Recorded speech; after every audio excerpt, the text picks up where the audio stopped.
हाँ तो my dear students, आज मैं आप सभी लोगों को क्लास 12 का फिजिक्स का सेकंड पार्ट शुरू करने जा रहा हूँ। सेकंड पार्ट जिसमें आपको मैं फर्स्ट चैप्टर उसका लाइट पढ़ाने जा रहा हूँ। ठीक है, तो आप इसको कॉपी पर नोट करें और मेरे पास सेंड करने का भी प्रयास करिएगा। ठीक है, चलिए देखिए, यह हमारा सेक्शन शुरू होता है लाइट। इसको हम बोलते हैं हिंदी में प्रकाश।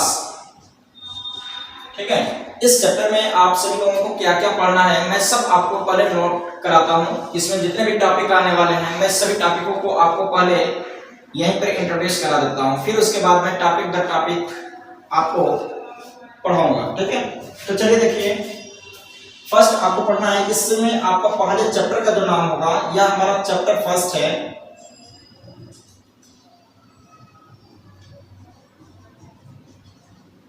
चैप्टर फर्स्ट, इसका नाम है रिफ्रैक्शन ऑफ लाइट। रिफ्लेक्शन,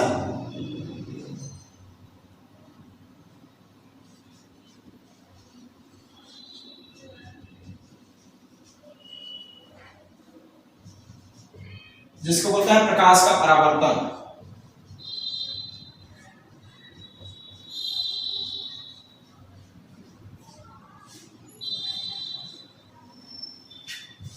तो इसमें आपका जो फर्स्ट चैप्टर का नाम है प्रकाश का परावर्तन, जिसको इंग्लिश बोलते हैं रिफ्रैक्शन ऑफ लाइट। इसमें क्या क्या आपको पढ़ना है मैं सब आपको यहाँ पर बताता हूँ। सबसे पहले आपको पढ़ना होगा, पहला टॉपिक है लाइट।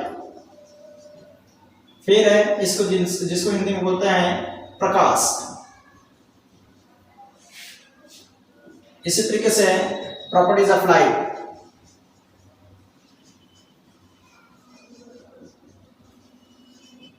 जिसको बोलते हैं प्रकाश के गुण।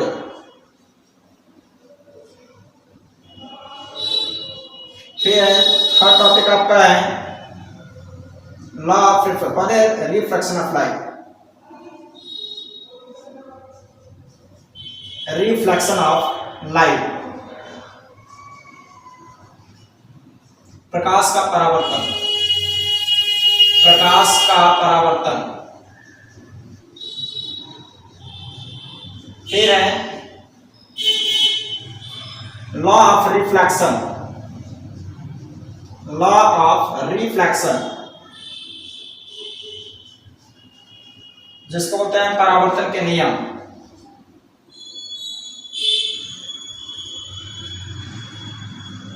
परावर्तन के नियम। इसके बाद है मिरर एंड देयर टाइप।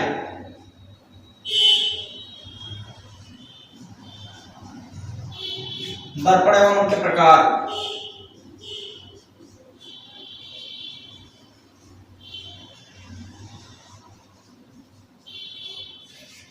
इसमें है फिर प्रॉपर्टीज ऑफ मिरर।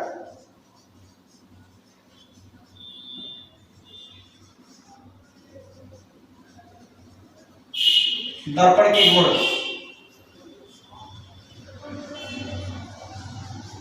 फिर इसके बाद होगा इमेज,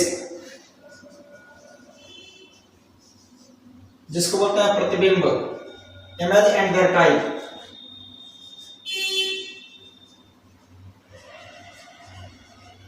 जिसको बोलते हैं प्रतिबिंब एवं उनके प्रकार।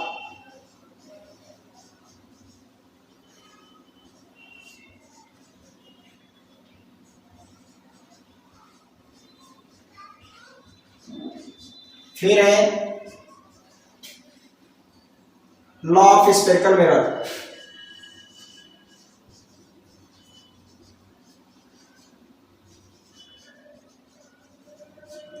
गोलीय दर्पण के नियम।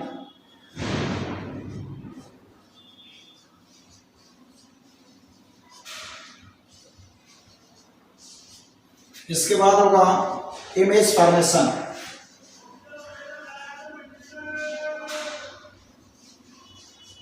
Image formation by concave mirror.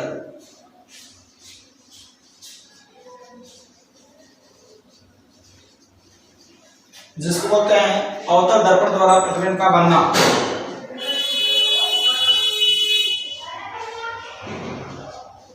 अवतल दर्पण द्वारा प्रतिबिंब का बनना।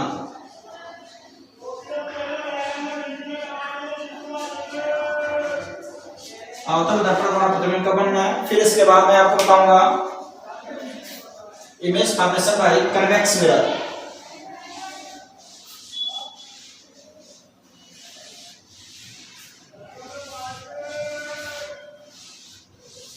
इसके आगे आपका टॉपिक है image formation by convex mirror.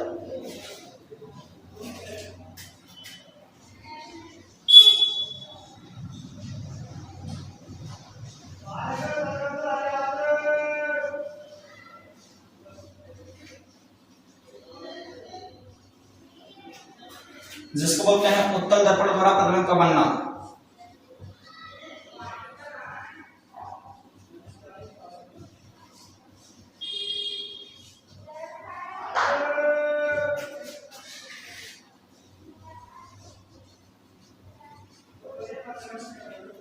फिर इसके आगे है मिरर फार्मूला।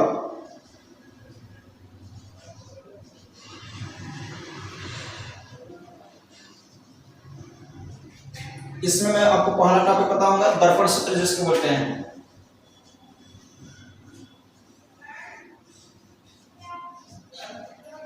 इसके बाद जो टॉपिक है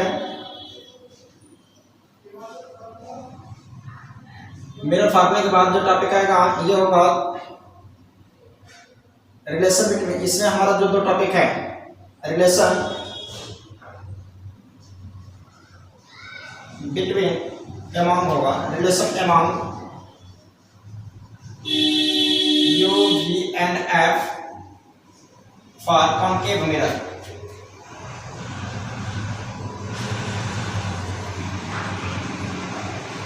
मतलब अवतल दर्पण के लिए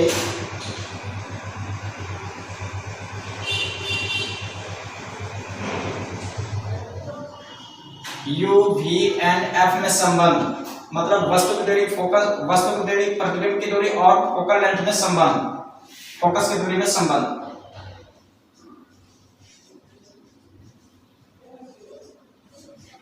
फिर इसके बाद होगा सेकंड टॉपिक जो होगा आपका relation between relation among you V F for convex mirror, जिसको बोलते हैं उत्तल दर्पण के लिए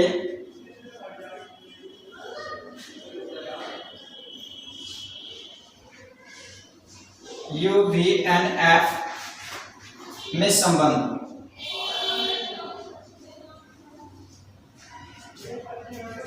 फिर इसके आगे मैं बताऊंगा ये हमारे फार्मूला मिरर, मतलब मिरर फार्मूले में ये दोनों टॉपिक को मैं आपको क्लियर कराऊंगा और इन सब में आपके जो पूछे जाएंगे या एग्जाम में, मतलब बोर्ड में आपके पूछे जाते हैं, वो भी आपके अधिक नंबरों में पूछे जाते हैं। ठीक है, तो कृपा करके आप सभी लोग इन सभी, मतलब जब भी मैं इसको बताऊं तो आप इसको नोट करके 2 बार 3 बार रिवाइज कर लीजिएगा जरूर। ये मेरे आप, मतलब मेरी तरफ से आप सभी लोगों को एक नसीहत समझिए या एक रिक्वेस्ट ही समझ लीजिए, क्योंकि जब तक ये नहीं करेंगे तो समझ लीजिए कि इस चैप्टर में जितने भी फार्मूले का डेरिवेशन आएगा ये तो हमारा जो मेन है, लेकिन इसके बाद न्यूमेरिकल की अगर मैं बात करूं तो न्यूमेरिकल तभी आएंगे जब इन दोनों फार्मूलों के डेरिवेशन भी आपको बढ़िया से समझ में आया होगा। नहीं तो 2-4 क्वेश्चन आप लगाएंगे फिर बाकी सब क्वेश्चन फंस जाएंगे, नहीं कर पाएंगे, कंसेप्ट नहीं क्लियर हो पाएगा, जिसकी वजह से आप सभी लोग इसको सही तरीके से चैप्टर को नहीं समझ सकते हो।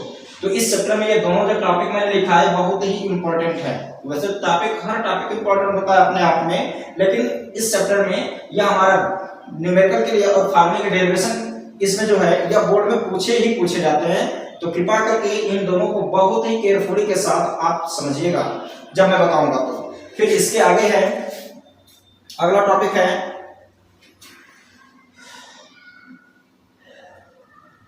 फोकल लेंथ, रिलेशन बिटवीन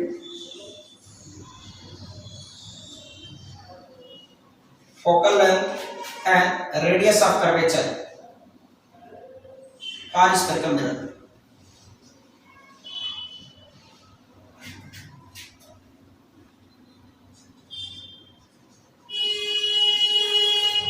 मतलब गोलीय दर्पण के लिए गोलीय दर्पण के फोकस व वक्रता त्रिज्या में संबंध।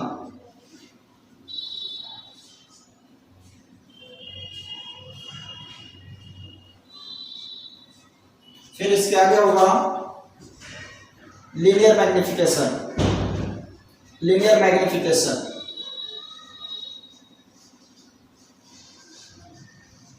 जिसको बोलते हैं रेखीय आवर्धन।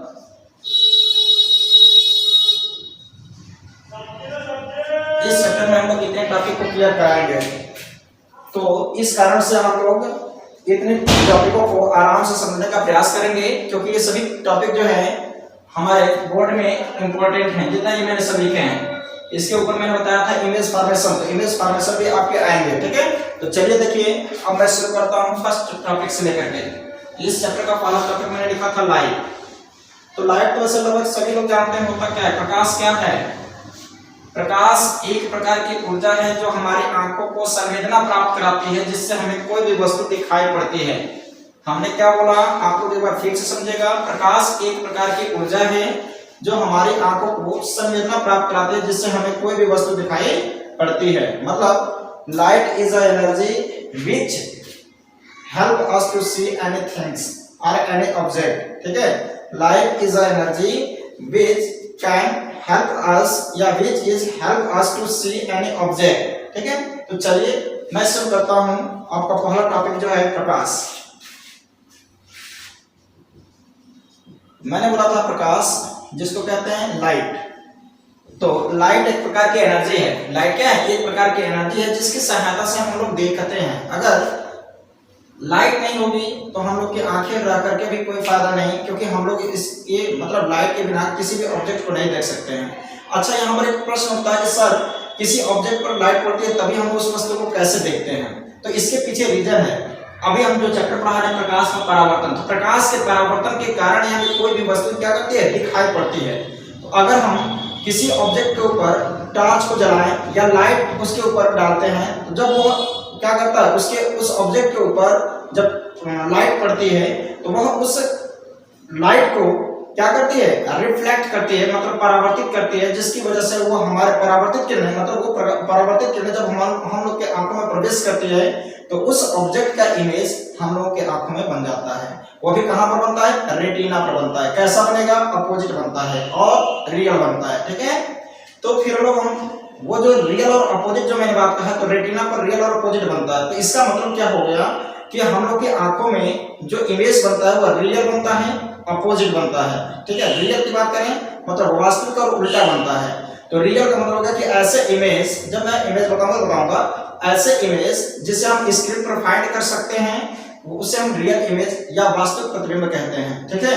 और ऐसे इमेज जिसे हम स्क्रीन पर फाइंड नहीं कर सकते वह वर्चुअल इमेज या आभासी प्रतिबिंब जिसको हिंदी में कहते हैं। मतलब ऐसे इमेज जिसे हम सिर्फ और सिर्फ स्क्रीन पर फाइंड करने तो वो हमारा रियल इमेज होगा, और जिसको स्क्रीन पर फाइंड नहीं करते हैं वो वर्चुअल इमेज होता है, ठीक है। तो चलिए हम लोग इसमें पढ़ते रहेंगे। अब इसके प्रॉपर्टीज पढ़ते हैं। तो लाइट क्या है? लाइट का मतलब है लाइट एक प्रकार की एनर्जी है जो हमें किसी भी वस्तु को दिखाई देने में हेल्प करती है, सहायता प्रदान करती है, ठीक है। चलिए देखिए प्रॉपर्टीज ऑफ लाइट।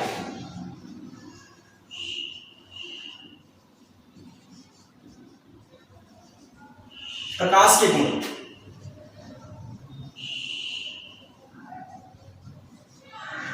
इसमें पहला प्रॉपर्टीज मैं आपको बताऊंगा।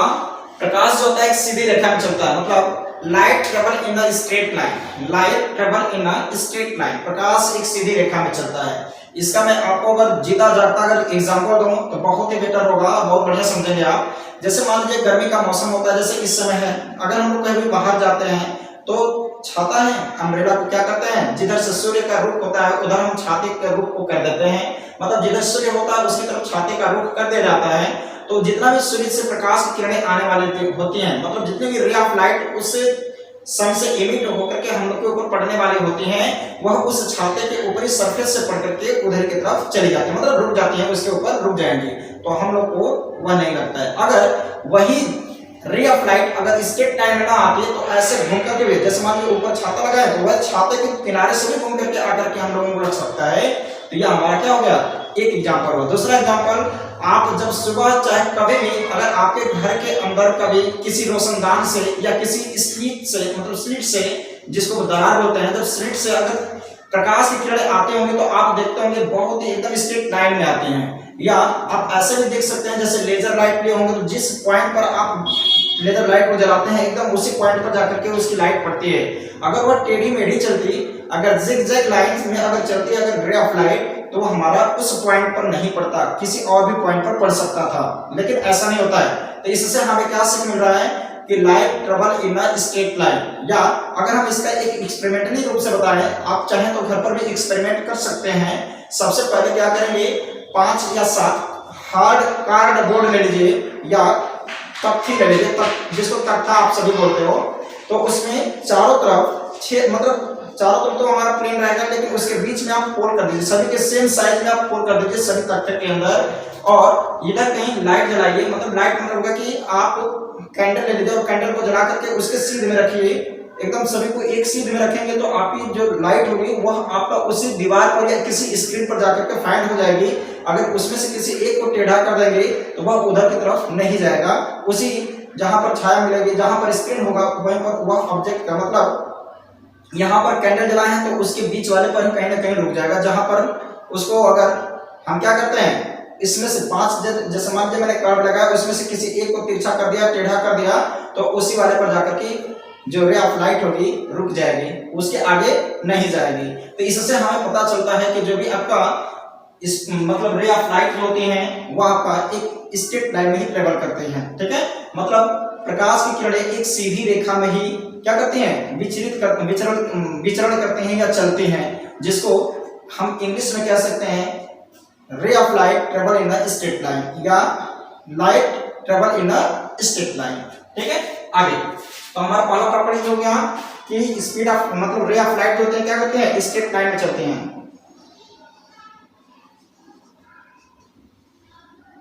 ठीक है। सेकंड में बताऊं, सीधी रेखा में चलते हैं। प्रकाश जो होती है, प्रकाश की किरणें एक सीधे रेखा में चलती हैं।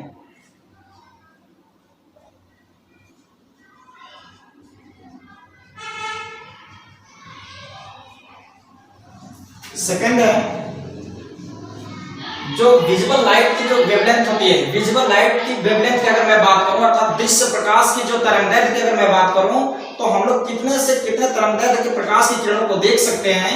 तो यह 3800 एंगस्ट्रॉम से लेकर के 7800 एंगस्ट्रॉम के बीच की विजिबल लाइट को हम लोग देख सकते हैं। मतलब दृश्य प्रकाश की जो तरंगदैर्घ्य होती है 3800 एंगस्ट्रॉम से लेकर के 7800 एंगस्ट्रॉम के मध्य होता है, मतलब visible light.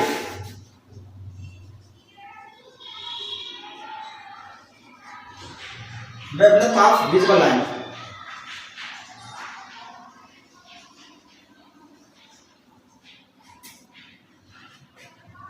Wavelength of visible light मतलब इसको बोलते हैं दृश्य प्रकाश की तरंगदैर्घ्य।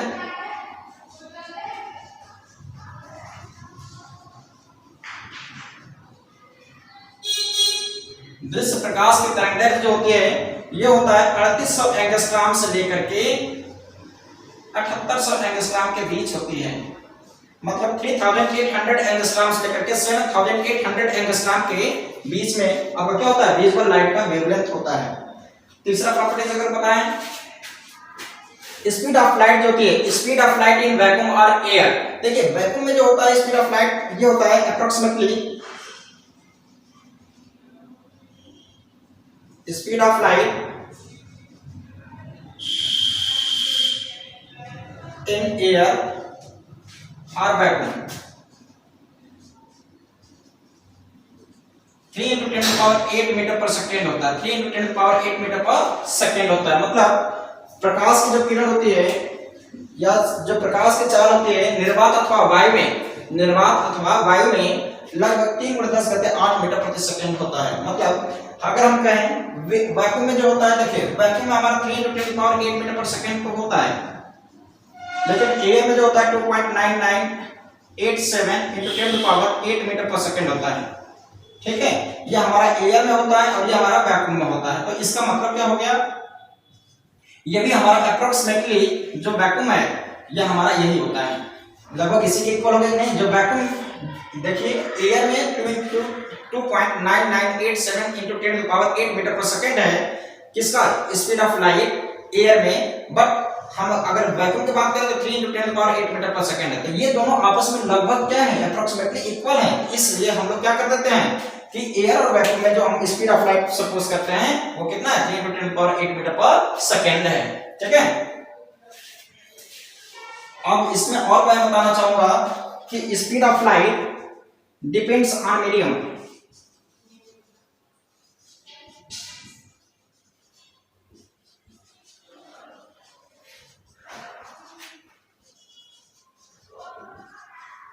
मतलब प्रकाश की जो चाल होती है माध्यम के ऊपर निर्भर करता है। प्रकाश की चाल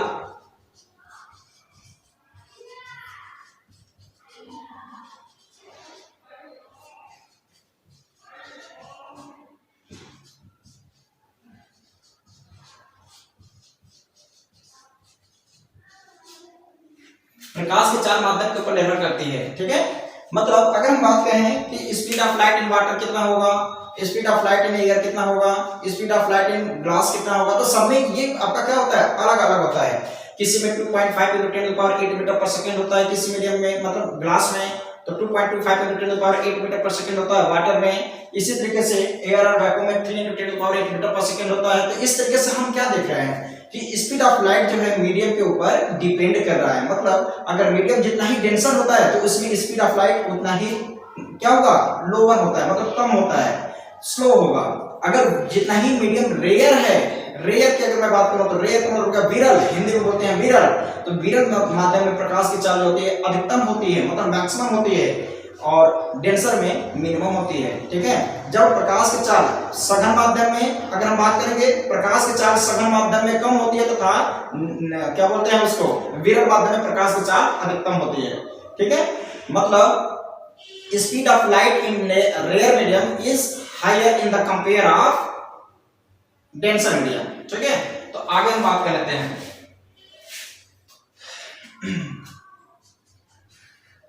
ये ray of light from sun to earth, देखिए जो सूर्य से प्रकाश की किरणें जो होती हैं, सूर्य से प्रकाश की किरणें 8.2 मिनट में, मतलब 8 मिनट 12 सेकंड में पृथ्वी तक आती हैं। क्या बोलते हैं, 8 मिनट 12 सेकंड में पृथ्वी तक आती हैं। तो लिखेंगे कि ray comes from sun to earth in 8.2 minutes. Ray of light, rays of light come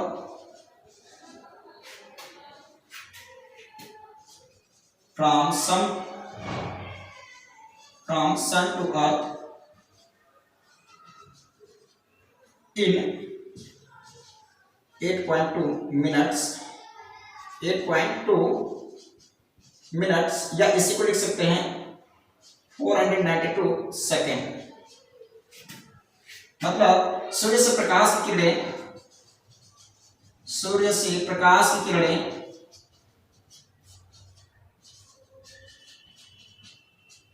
पृथ्वी तक आने में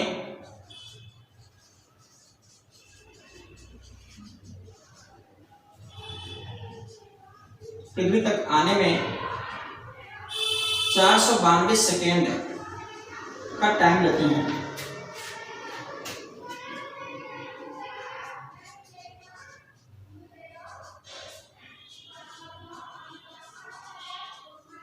ये सब जितना भी मैंने बताया है ये आपको मैंने प्रॉपर्टीज ऑफ लाइट बताया है। एक और मैं आपको बताना चाहूंगा कि फ्रॉम सन से मतलब सूर्य से प्रकाश की किरणें पृथ्वी तक आने में विकिरण माध्यम का यूज करते हैं, मतलब रेडिएशन के थ्रू आती हैं। सूर्य से प्रकाश की किरणें विकिरण माध्यम से आती हैं। कैसे आती है, विकिरण माध्यम, जिसको बोलते हैं इंग्लिश में रेडिएशन। तो सूर्य से प्रकाश की किरणें रेडिएशन के थ्रू अर्थ पर आती हैं। सूर्य से मतलब सन से रे ऑफ लाइट जो होती हैं वह रेडिएशन के थ्रू अर्थ तक आती हैं। ठीक है, रेडिएशन हम क्या बोल रहे हैं, रेडिएशन हिंदी में बोलते हैं विकिरण। ये अगला प्रॉपर्टीज है,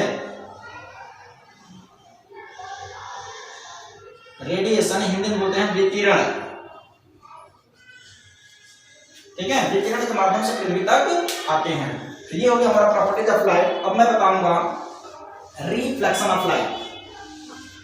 और मेरा अगला टॉपिक होगा रिफ्लेक्शन ऑफ लाइट।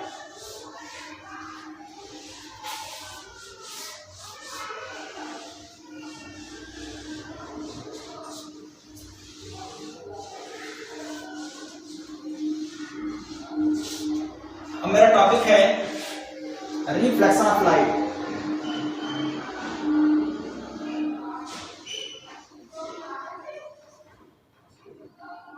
जिसको हिंदी में बोलते हैं प्रकाश का परावर्तन।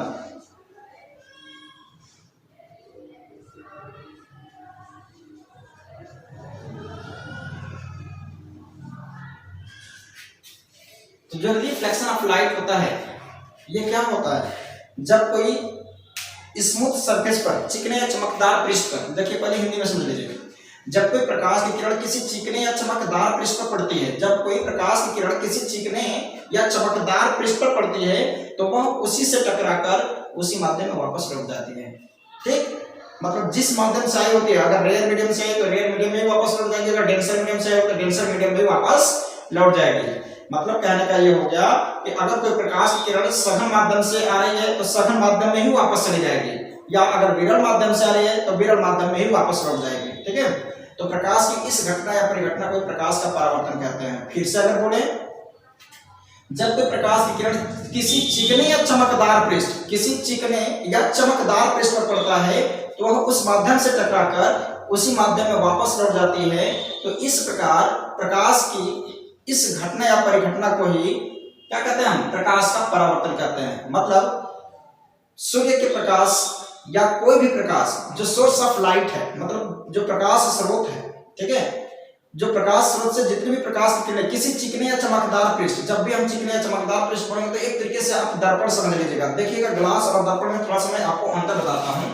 दर्पण अलग होता है और कांच अलग होता है। कांच अलग है और दर्पण अलग है।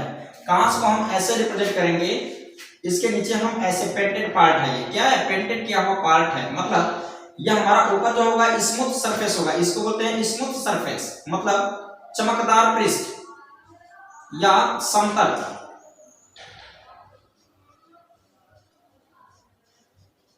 और ये हो गया पेंटेड पार्ट।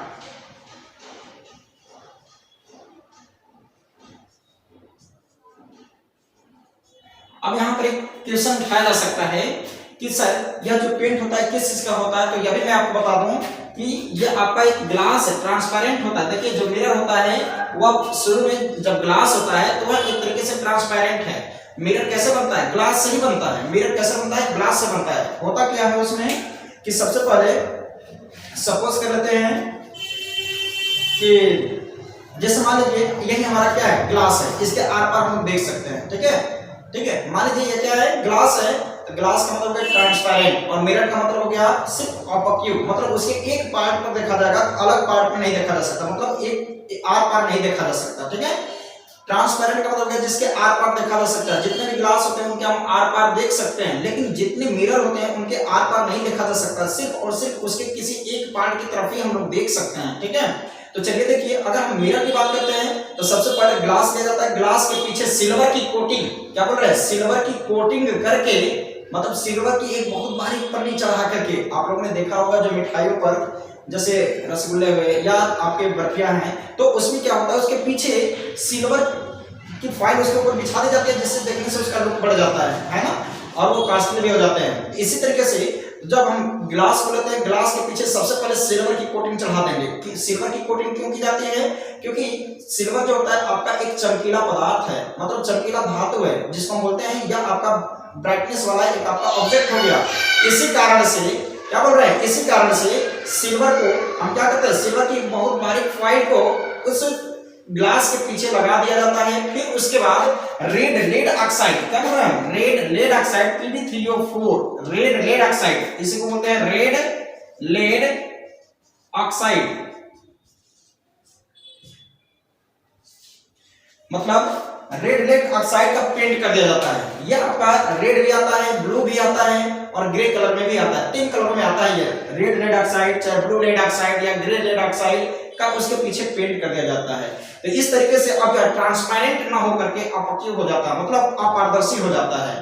ठीक, जब ग्लास था तो पारदर्शी, लेकिन जब ग्लास से हमने उसको मिरर में कन्वर्ट किया सिल्वर की फॉइल की कोटिंग करके, फिर उसके पीछे रेड लेड ऑक्साइड का पेंट करके जब हमने उसको मिरर में कन्वर्ट कर दिया तो सिर्फ और सिर्फ उसके एक पार्ट की तरफ ही हम देख सकते हैं, उसके दूसरे पार्ट की तरफ हम नहीं देख सकते। क्यों? क्योंकि वो अपॉक्यू हो गया, जिसको बोलते हैं अपारदर्शी। ठीक है, तो ये हमारा मिरर हुआ। अब देखिए ग्लास की बात करें तो ग्लास को हम लोग सिर्फ ऐसे रिप्रेजेंट कर देंगे। यह ग्लास हो गया, मतलब ये ट्रांसपेरेंट हो गया, इधर भी हम देख सकते हैं, इसके नीचे भी देख सकते हैं। देखिए मिरर को ऐसे रिप्रेजेंट किया जाएगा, कैसे? ऐसे करके इसके नीचे सिल्वर की कोटिंग करके यहाँ पेंट कर दिया गया, तो ये हमारा मिरर हो गया। ये हम मिरर को रिप्रेजेंट करेंगे ऐसे, और ये जो कि हम इसको ग्लास से रिप्रेजेंट करेंगे, मतलब ये ग्लास हो गया। ग्लास को हम ऐसे रिप्रेजेंट करेंगे जो हमने लिखा है, बनाया है ये। ठीक है, सिर्फ और एक लाइन द्वारा। चलिए, तो आप समझ गए होंगे, और इसके आगे मैं आपको अगला टॉपिक अगले वीडियो में बनाऊंगा।